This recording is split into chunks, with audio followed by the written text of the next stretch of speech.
The meeting hall of Station Valara floated in the quiet space between stars. Inside, representatives from 20 different species sat in a wide circle.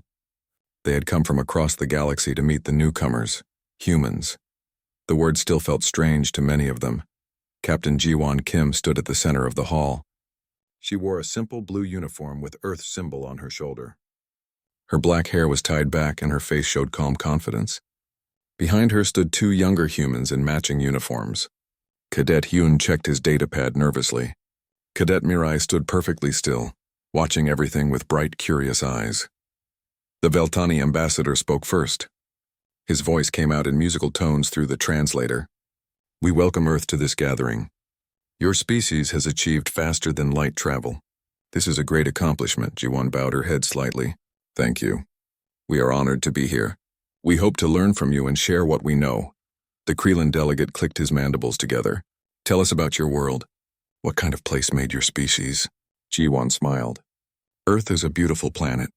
We have deep oceans, high mountains, and forests that stretch for thousands of miles. Our world has many different environments, and the gravity?" asked a floating ETH representative. "Standard for us," Ji-won replied. "About 9.8 meters per second squared." Several aliens exchanged glances. The Velthani ambassador's skin color shifted to a pale blue. "That is quite high. Our world has only 6.2. Ours is 5.1, added the Kreelan. Ji-won nodded politely. "We adapt well to lower gravity. It makes movement easier for us." Before anyone could respond, alarms screamed through the station. Red lights flashed along the walls. The delegates jumped from their seats. Some made frightened sounds. Others froze in place. A door at the far end of the hall exploded inward. A tall figure in black armor charged through the smoke. He held a plasma rifle in 3 of his forearms. His species was Vrexian, known throughout the galaxy as mercenaries and warriors. "Nobody move," the attacker shouted. "This station is now under my control." The delegates scrambled away from the center. The Velthani ambassador tripped over his own robes. The ETH representative tried to float higher but bumped against the ceiling. Panic filled the room.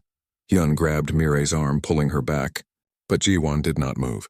She stood exactly where she was, watching the armed Vrexian walk toward the center of the hall. "I said don't move." The Vrexian pointed his rifle at the nearest delegate. "Where are the security codes?" "Give them to me now." Ji-won took one step forward, just one. Her movement was smooth and quiet. The Vrexian spun toward her. "You human, get back with the others." "You don't want to do this," Ji-won said. Her voice was calm. Not angry. Not scared. "Just come, I will shoot you." The Vrexian's 4 eyes narrowed.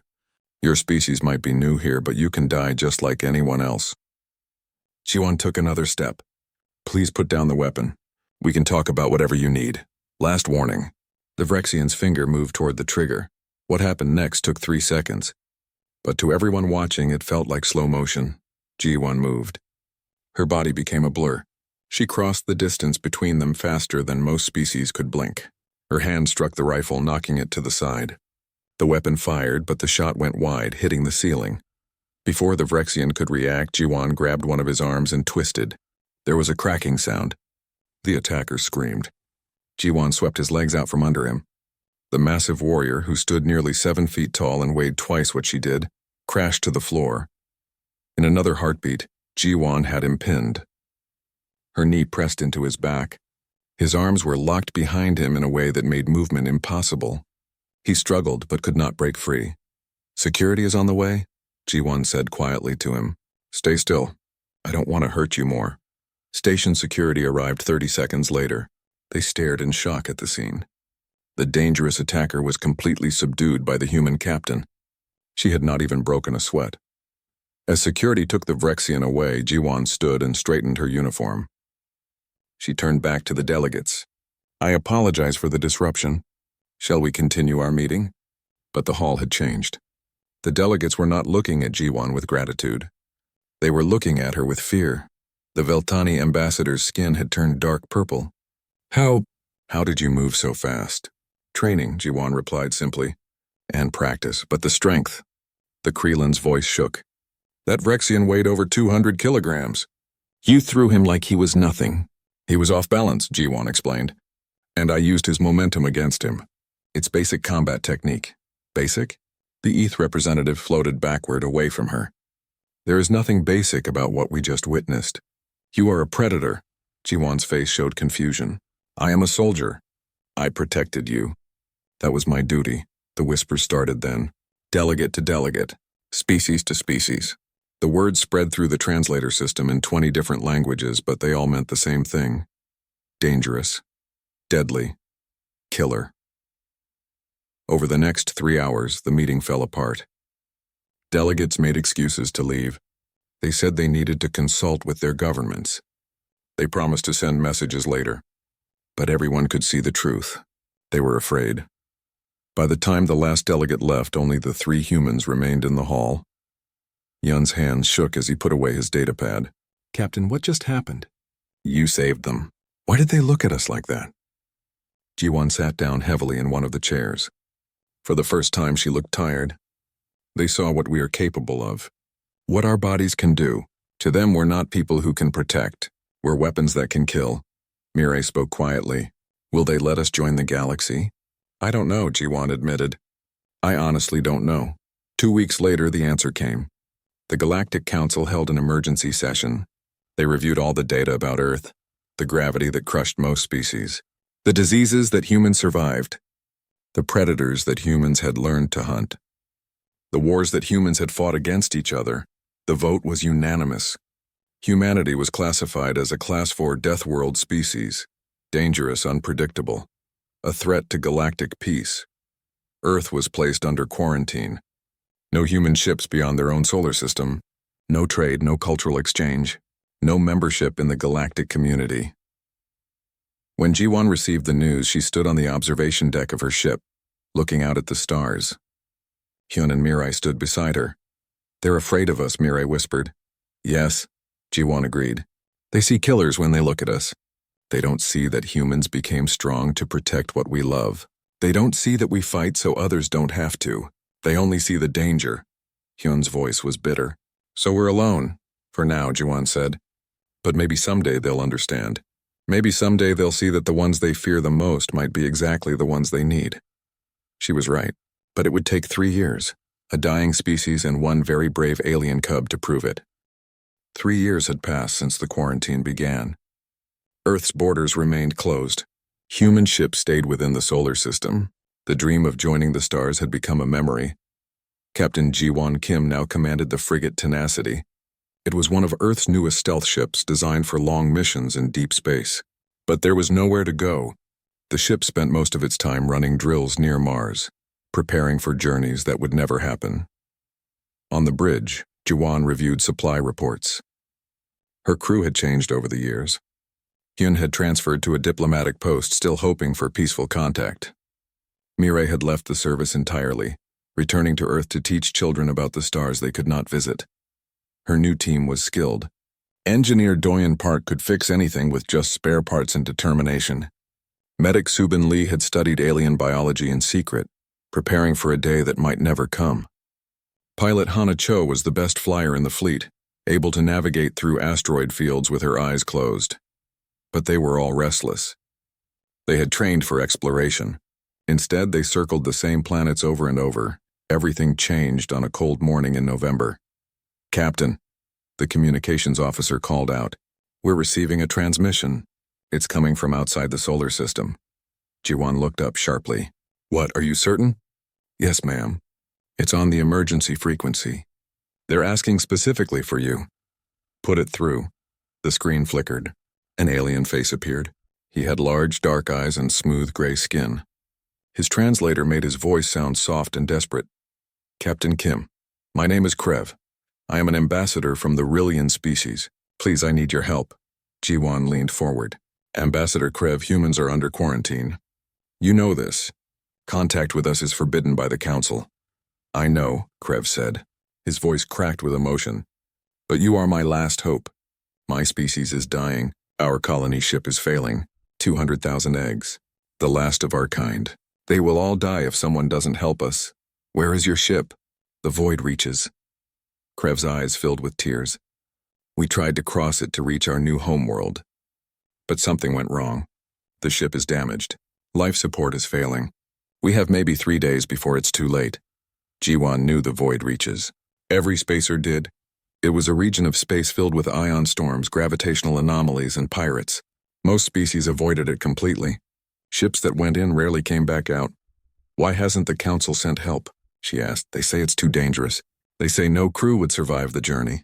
They say my people should have chosen a safer route." Krev's hands shook.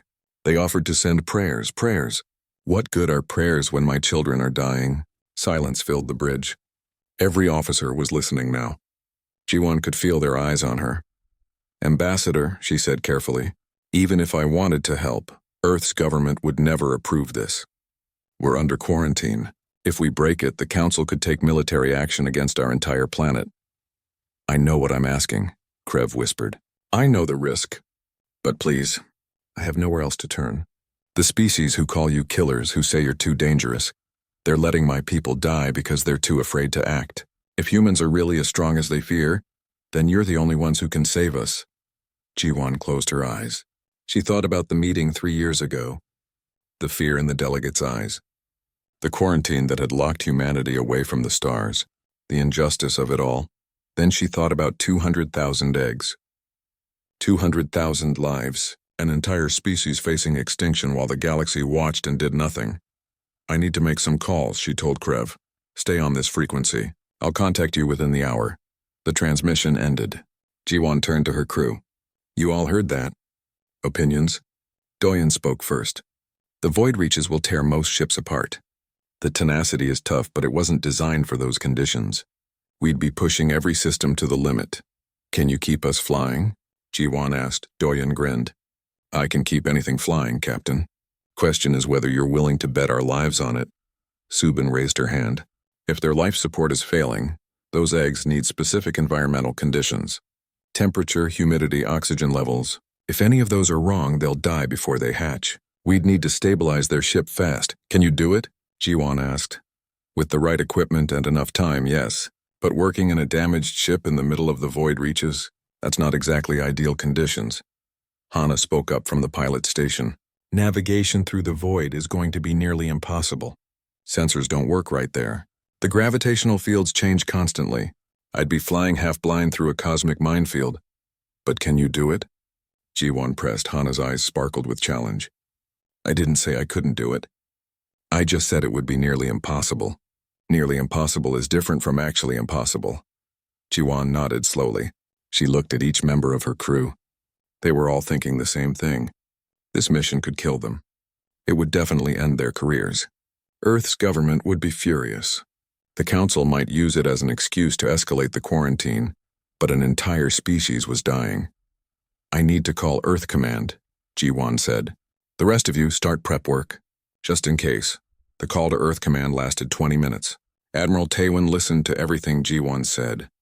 He asked questions about the mission parameters, about the risks, about the potential consequences. Finally, he was quiet for a long moment. Then he sighed. "Captain Kim, officially, I cannot authorize this mission. The political situation is too delicate. If you go, you'll be acting without orders. You'll be violating the quarantine. You could start a war." Jiwon's heart sank. "I understand, sir." "However," the Admiral continued, and Jiwon heard something new in his voice, "I also cannot stop you if your ship experiences a sudden malfunction that causes it to drift out of the solar system. And if your communications array happens to fail during this malfunction, well, I wouldn't be able to order you back, would I?" Jiwon sat up straight. "Sir, I was at the meeting 3 years ago, Captain. I saw what happened. I saw how they looked at us. Like we were monsters." Admiral Taewon's face hardened. "Maybe it's time we showed them what monsters actually do when children are in danger. Go save those eggs, Captain. That's not an order. It's just an old man's hope." The transmission ended before Jiwon could respond. She returned to the bridge with her decision made. "All hands prepare for immediate departure. We're going to the void reaches. We're going to save the Rillian colony ship. And we're going to show the galaxy what humans are really made of." Doyen whooped with joy. Subin started pulling up medical supplies. Hana's fingers flew over the navigation controls, already plotting impossible courses. "One more thing," Jiwon said. "This mission is voluntary. Anyone who wants to transfer off this ship, now is the time. No judgment. No consequences. This could be a one-way trip." Nobody moved. Not a single person stood up to leave. All right then, Ji-won smiled. Let's go be heroes. The Tenacity's engines roared to life. The ship turned away from Mars, away from Earth, away from the safety of the solar system. It pointed toward the darkness of the void reaches, where an entire species waited to see if the monsters they feared would come to save them. Ji-won contacted Ambassador Krev one last time. We're on our way, hold on. Help is coming. Krev's face filled with disbelief, then hope, then gratitude so profound he could barely speak. Thank you. Thank you. The galaxy calls you killers, Captain Kim, but you are the only ones who came. We'll see you in 3 days, Ji-won promised. Keep those eggs safe until we arrive. The ship jumped to faster than light speed. Behind them, Earth grew smaller. Ahead, the void reaches waited like an open mouth ready to swallow them whole. But the crew of the Tenacity was not afraid. They were human, and humans had been facing impossible odds since the beginning of their existence. This was just one more challenge, one more chance to prove that strength without compassion is tyranny, but compassion without strength is useless. They had both, and they were going to show the galaxy what that meant. The edge of the void reaches looked like a wall of churning darkness. Purple and black clouds of ionized gas twisted in patterns that hurt to watch. Lightning the size of planets crackled between invisible gravitational wells. Pilot Hana Cho stared at her navigation screens. Half the sensors were already giving impossible readings. Captain, I'm picking up gravitational distortions in a 300-kilometer radius. And that's just what I can detect. There could be dozens more that aren't showing up. Can we make it through? Ji-won asked. Hana's hands moved across the controls. I can thread us through the big ones. The small ones will just shake us around. Everyone should strap in tight. All hands secure stations, Ji-won announced over the ship-wide intercom. We're going in. The Tenacity crossed the threshold. Immediately, the ship lurched to the left. Hana corrected, her fingers dancing over the manual controls. The autopilot was useless here. This required a human touch. An alarm blared. The shields flared bright blue as they deflected a wave of charged particles. The lights on the bridge flickered. Shield strength at 80%, reported the tactical officer. That was just the first wave. Doyen's voice came through from engineering. Captain, I'm routing extra power to the shields, but if we take too many hits like that, we're going to have problems. Understood. Hana, find us the smoothest path you can. Working on it, Hana muttered. Her eyes never left the displays. It's like trying to navigate through a tornado while blindfolded. A tornado that also happens to be on fire. And in space, the ship twisted through the clouds. Sometimes they flew straight. Other times, Hana had to spiral around gravitational wells that would have crushed a normal vessel. The Tenacity groaned and shook but held together. Hours passed. The crew worked in tense silence. Every minute brought new dangers. Ion storms that fried equipment. Gravitational shears that pulled the ship in opposite directions. Clouds of debris from ships that had tried this journey and failed. Captain, the tactical officer called out. I'm detecting ships on an intercept course. 4 of them. Ji-won's jaw tightened. Pirates? Looks like it. They're not broadcasting any identification, and they're definitely not running away from us. Of course not, Subin said over the intercom from Medical Bay. They probably think we're easy prey. A single ship damaged from crossing the void? They have no idea what they're dealing with. The pirate ships appeared on screen. They were ugly, cobbled together from parts of a dozen different vessels. But their weapons looked functional enough. A transmission came through. The pirate captain had a scarred face and cruel eyes. Unknown vessel, this region belongs to the Red Claw Syndicate. You will surrender your cargo and submit to boarding. Resistance will result in your destruction. Ji-won stood up from her command chair. This is Captain Kim of the Earth vessel Tenacity. We are on a rescue mission to save civilian lives. We have no cargo. We have no valuables. Let us pass, the pirate laughed. Earth, the Death Worlders. Your council has you locked up like rabid animals. What are you doing out here? His smile widened. Doesn't matter. Your ship looks new. Worth good money. Prepare to be boarded. The transmission cut off. The pirate ship spread out, forming an attack pattern. Captain? Hana asked. Orders? Ji-won thought for exactly 3 seconds. 200,000 eggs were dying. Every minute counted. They didn't have time for this. Show them why the council locked us up, she said quietly. Hana grinned. Yes, ma'am. What happened next shocked the pirates. The Tenacity didn't run. It didn't try to negotiate. It accelerated straight toward them. Hana flew the ship like it was part of her body. She dove under the first pirate vessel, rolled to avoid fire from the second, and used the gravitational well of a nearby anomaly to slingshot around the third. The pirates' weapons fire went wide, hitting nothing but empty space. Their targeting systems can't keep up, the tactical officer reported. We're moving too fast and too unpredictably. They're used to slower ships. Return fire, Jiwon ordered. Disable their engines only. We're not murderers. The Tenacity's weapons were precise, surgical. Each shot hit exactly where it needed to. The first pirate ship spun out of control, engines dead. The second tried to run, but Hana cut off its escape, and another perfect shot crippled it. The third and fourth pirates suddenly decided they wanted to be somewhere else. Anywhere else. They turned and fled into the depths of the void reaches. Should we pursue? Asked the tactical officer. No, Jiwon said. We have more important things to do. Let them go tell stories about the crazy Deathworlders who flew through the void like it was a Sunday drive. The Tenacity continued deeper into the reaches. Hours turned into a full day. The crew rotated shifts, but Hana refused to leave the pilot's seat. She barely slept. When Jiwon ordered her to rest, she took 15-minute naps and then returned to flying. I'm the only one who knows this route now, Hana explained. Every twist, every turn. It's in my hands, not the computer. If someone else takes over, we'd have to learn it all over again. That could add hours we don't have. Jiwon didn't argue. She knew that look. It was the same determination that had driven humans to climb every mountain, cross every ocean, and reach for the stars even when the stars pushed back. Doyun spent the entire journey in engineering, one hand always on some critical system. The void was taking its toll. The shields were down to 40%. 3 separate conduits had burned out and needed constant repairs. The navigation array had to be reset every 2 hours. I'm holding the ship together with hope and spare parts, Doyun reported. But she's still flying. She'll get us there. Subin prepared the medical bay for the rescue operation. She studied everything Ambassador Krev had sent about Rillian biology. Their eggs needed specific conditions. Temperature within 2 degrees. Humidity at exactly 60%. Oxygen levels that would be toxic to most species but perfect for developing Rillians. I can create that environment in our cargo hold, Subin told Jiwon, but only for about 5,000 eggs at a time. We'll need to make multiple trips, or we need to stabilize their ship's life support. We'll figure it out when we get there, Jiwon promised. On the second day, they picked up a distress signal. It was weak, barely detectable through all the interference, but it was there. That's them, Hana said. The Rillian colony ship. We're close.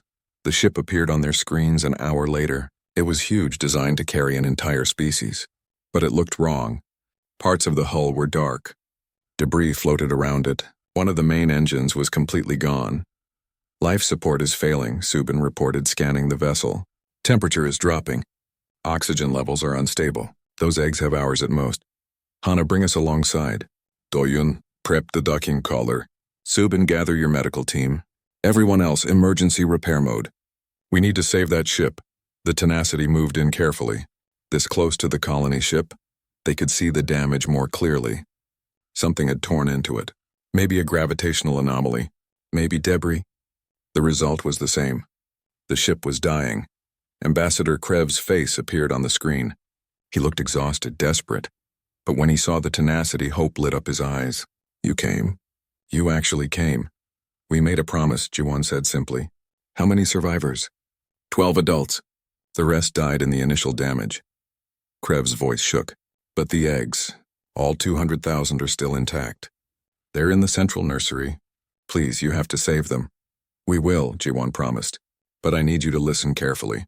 My engineer and medic are coming aboard. They'll work on life support and egg preservation. This won't be quick.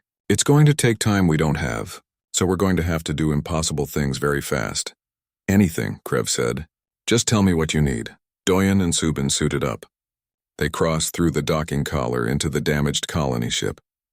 The rest of the crew monitored from the Tenacity, ready to provide support. What they found inside was worse than expected. The life support system wasn't just failing. It was completely destroyed. Whole sections were exposed to space. The central nursery was intact, but it was operating on emergency power that could fail any moment. Captain, Doyen's voice came through, tense but controlled. The main life support is gone. I mean completely gone. There's nothing to repair. We need to transfer all the eggs to the tenacity. That will take days, Subin added. And we'd need to make dozens of trips. The eggs won't survive that long.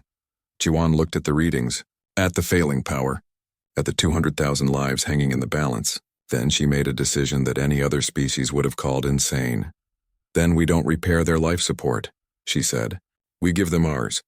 Doyen, can you reroute the Tenacity's environmental systems to feed into the colony ship? Silence on the other end. Then Doyen laughed. It was a slightly mad laugh. Captain, that's crazy. If we do that, we'll be sharing life support between two ships. The strain would be enormous. And if anything goes wrong with the connection, both ships could lose atmosphere. Can you do it? Jiwan asked again, another pause. Then yes, I can do it. It's insane. But I can do it, then do it. We didn't come all this way to fail now. For the next 47 hours, Jiwan did not sleep. The work began immediately. Doyen moved through the damaged colony ship like a machine that never needed rest. He dragged cables as thick as his arm through corridors filled with debris. He welded connections in rooms where the temperature had dropped below freezing. His hands bled inside his work gloves, but he never stopped. Subin was everywhere at once. She checked each section of the nursery, monitoring the eggs with equipment she'd modified to work with Rillian biology. Every few hours, she had to adjust the environmental controls manually. The automated systems couldn't handle the complexity of keeping 200,000 eggs alive. Jiwan coordinated everything from the Tenacity's bridge. She monitored power levels, life support efficiency, and structural integrity on both ships. She made 100 small decisions every hour. Reroute power from here. Adjust oxygen flow there. Compensate for gravitational stress on this section. The human body was not designed to go without sleep for 47 hours. But humans had been doing impossible things with their bodies since they first walked upright. Jiwan pushed through the exhaustion. She drank coffee until her hands shook. She splashed cold water on her face. She kept going because stopping meant failure, and failure meant death. On the colony ship, Ambassador Krev watched the humans work with growing amazement. He had seen many species in his long life. He had worked with the mighty Creel, who were strong. He had negotiated with the brilliant Velthani, who were smart. He had traveled with the efficient Eth, who never made mistakes, but he had never seen anyone work like humans worked. They didn't stop for meals. They ate while working, stuffing food in their mouths between tasks. They didn't rest when they were tired. They pushed their bodies past the point where other species would have collapsed. When Doyen's hands became too numb from the cold to feel the tools, he kept working by touch and memory alone. Why? Krev asked Subin during one of her checks of the nursery. Why do you push yourself so hard? You could take breaks, rest, my people would understand. Subin looked up from her scanner. Her eyes were red from lack of sleep. Her hair was stuck to her forehead with sweat. But she smiled. Because children are dying. When children are dying, you don't rest. You save them first. You can rest later. But these are not your children, Krev pointed out. These are not even your species. Does that matter? Subin asked simply. She returned to her work, adjusting the humidity in the next chamber.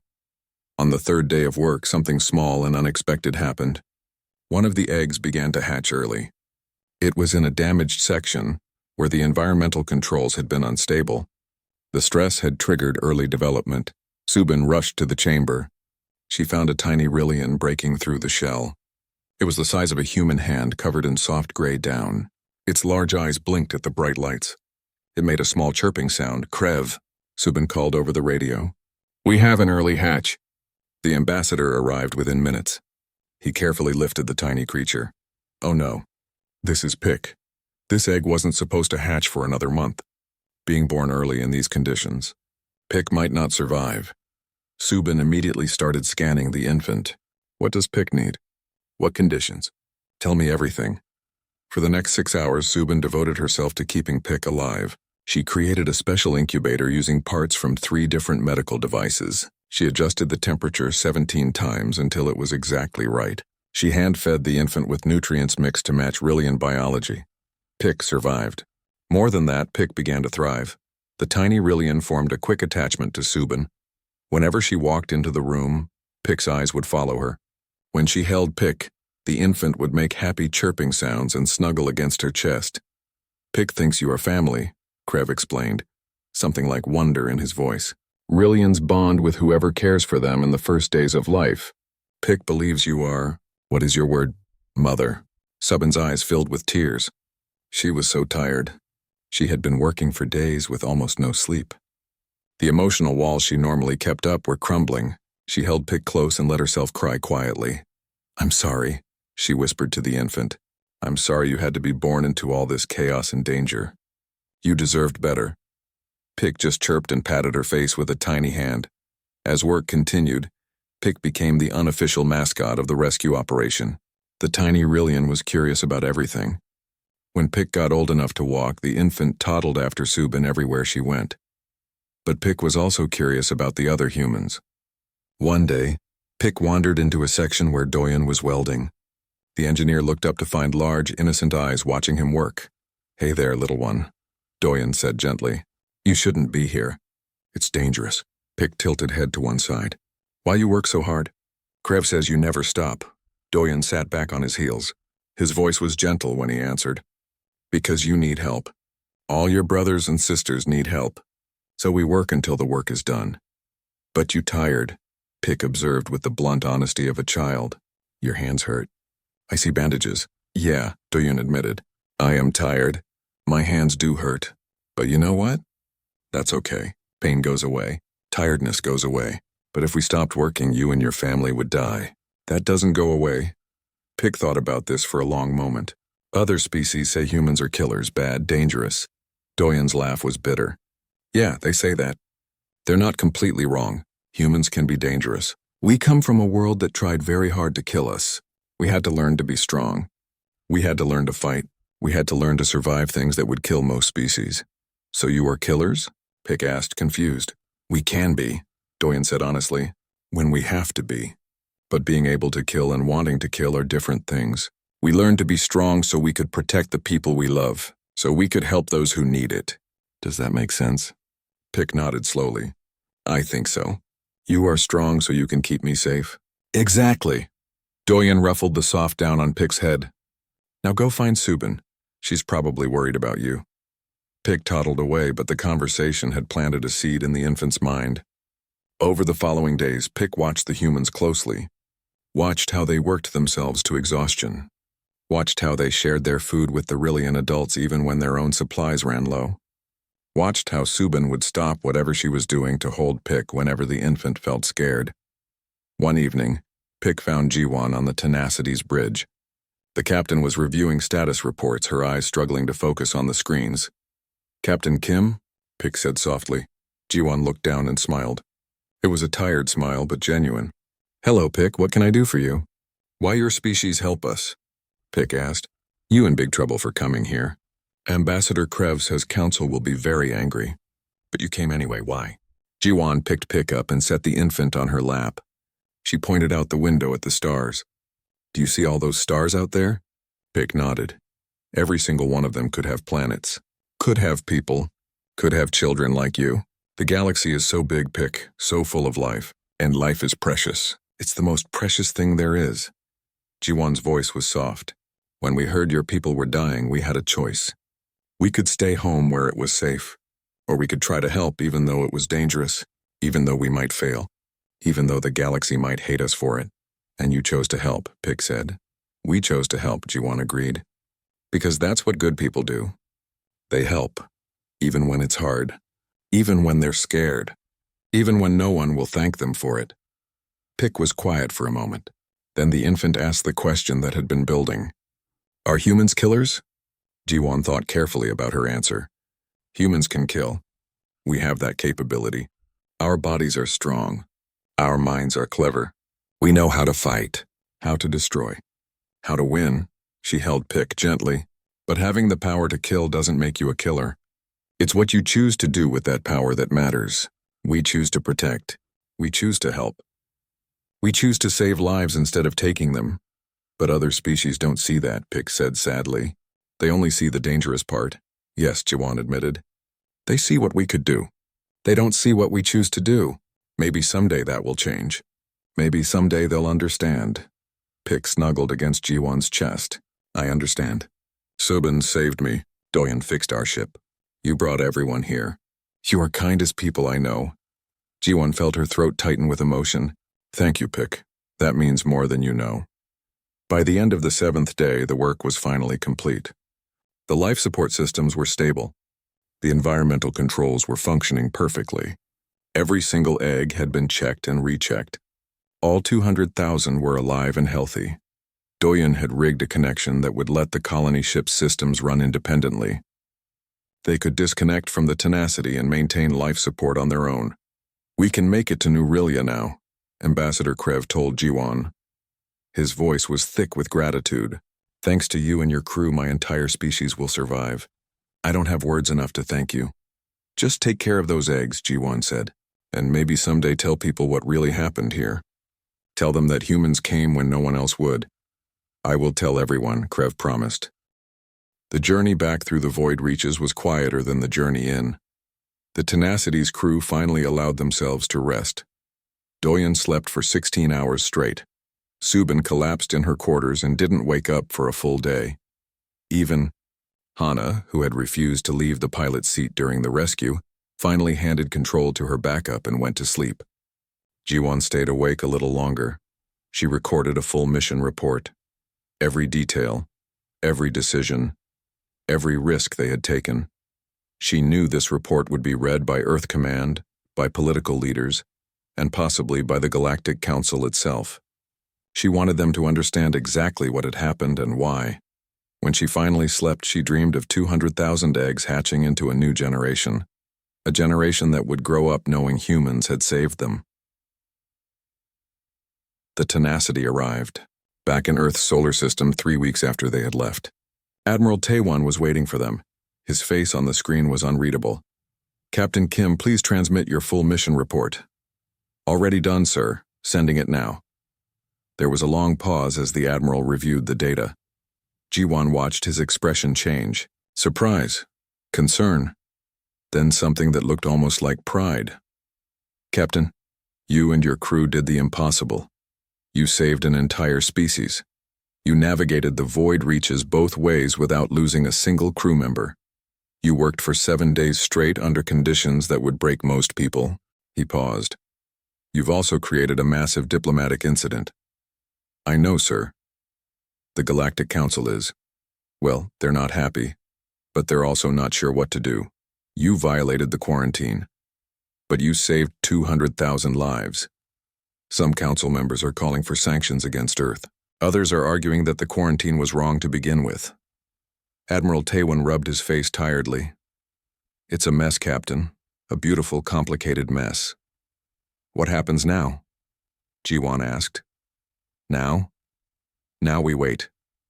The Council is holding an emergency session in 2 weeks. Ambassador Krev has requested permission to speak. So has someone else, someone named Pick. Jiwon's eyes widened. Pick? But Pick is just an infant, just hatched a few weeks ago. Apparently Pick has something to say, and the Council has agreed to listen.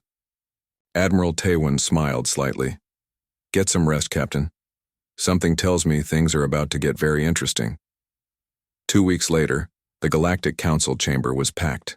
Representatives from every major species had gathered.